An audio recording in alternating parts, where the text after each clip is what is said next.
बंद करो, बंद करो, बंद करो।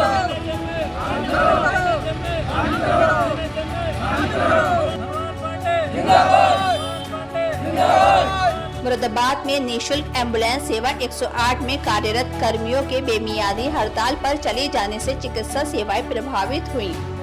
बड़ी संख्या में मरीज अस्पताल पहुंचने के लिए 108 कॉल करने पर एम्बुलेंस नहीं मिलने से बेहाल हुए। हड़ताली एम्बुलेंस कर्मियों ने अत्यधिक इमरजेंसी की स्थिति वाले मरीजों को कोई परेशानी नहीं आने देने का दावा किया। अपनी विभिन्न लंबित मांगों को लेकर 108 एम्बुलेंस के कर्मचारी सोमवार सुबह हड़ताल पर चले गए। कर्मचारियों के हड़ताल पर जाने से 108 एम्बुलेंस का संचालन थम गया।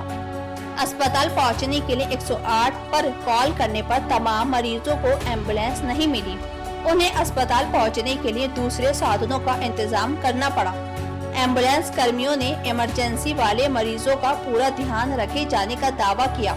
एम्बुलेंस कर्मचारी संघ के प्रवक्ता रणवीर, सेवा प्रभारी जितेंद्र सिसोदिया ने कहा कि हड़ताल के दौरान जिले में 108 की संचालित होने वाली 97 में से 92 एम्बुलेंस ठप रही, जबकि अत्यधिक इमरजेंसी वाले मरीजों को अस्पताल अनिवार्य रूप से पहुंचाए जाने के मद्देनजर 5 एम्बुलेंस का संचालन जारी रखा गया। प्रत्येक तहसील में एक एम्बुलेंस चलाई गई। रणवीर ने कहा कि हमारे आंदोलन की वजह से किसी मरीज की जान पर खतरा नहीं आने देने पर फोकस किया गया। कहा कि हड़ताल के दौरान इमरजेंसी वाले मरीज अधिक होने की स्थिति में और अधिक एम्बुलेंस का संचालन सुनिश्चित किया जाएगा, क्योंकि हमारे लिए मरीज की जिंदगी बचाने को उसी समय से अस्पताल पहुंचाना सबसे अधिक महत्वपूर्ण है। हमारा जो आंदोलन है ये 1000 से 1200 कर्मचारी हमारे इस समय बेरोजगारी की कगार पर खड़े हुए हैं। तो हमने सरकार से रिक्वेस्ट करी है कि सरकार से प्रार्थना करते हैं कि हमारे वो जो साथी हैं उनको बेरोजगार होने से बचाइए आप। सरकार ने एक नई कंपनी ZHL को टेंडर दिया है एयरलेस एम्बुलेंस सेवा में, उसमें लगभग 1200 कर्मचारी हमारे कार्यरत हैं।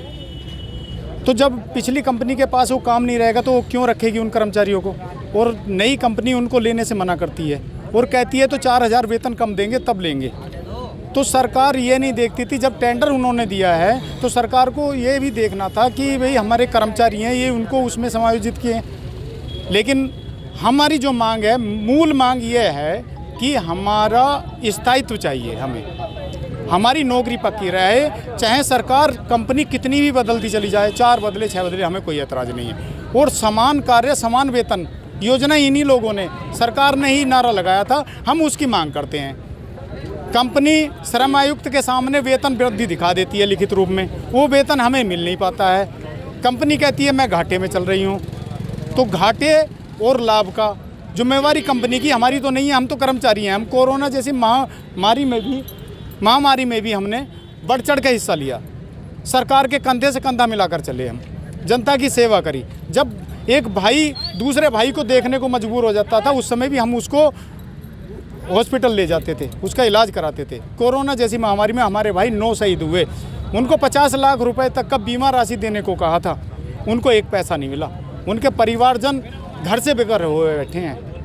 आज हम बेरोजगारी के कगार पर हैं। तो आज ZHL ने इसका एयरलेस एम्बुलेंस का टेंडर ले लिया, कल 108 का ले लेंगे, परसों 102 का ले लेंगे। तो हम 20,000 कर्मचारी हैं, सारे फिर दर बदर की धक्का खाएंगे। 9 साल से हम लोग इसमें कार्य करते हैं। कब तक चलेगा आपका? हमारा जब तक अब सरकार की तरफ से कोई किसी प्रकार का लिखित आश्वासन नहीं मिल जाता। प्रदेश अध्यक्ष श्रीमान हनुमान पांडे जी ने कहा है कि जब तक हमारा फाइनल यहाँ नहीं हो जाता, जब तक हम ये व्यवस्था इसी तरह बनाए रखेंगे कार्य बहिष्कार का। इमरजेंसी सेवा अभी हमारी चलती है, 5 एम्बुलेंसें ज़िले में चल रही हैं, जो किसी भी अनहोनी के समय पे वो हमारे तैयार रहेंगी।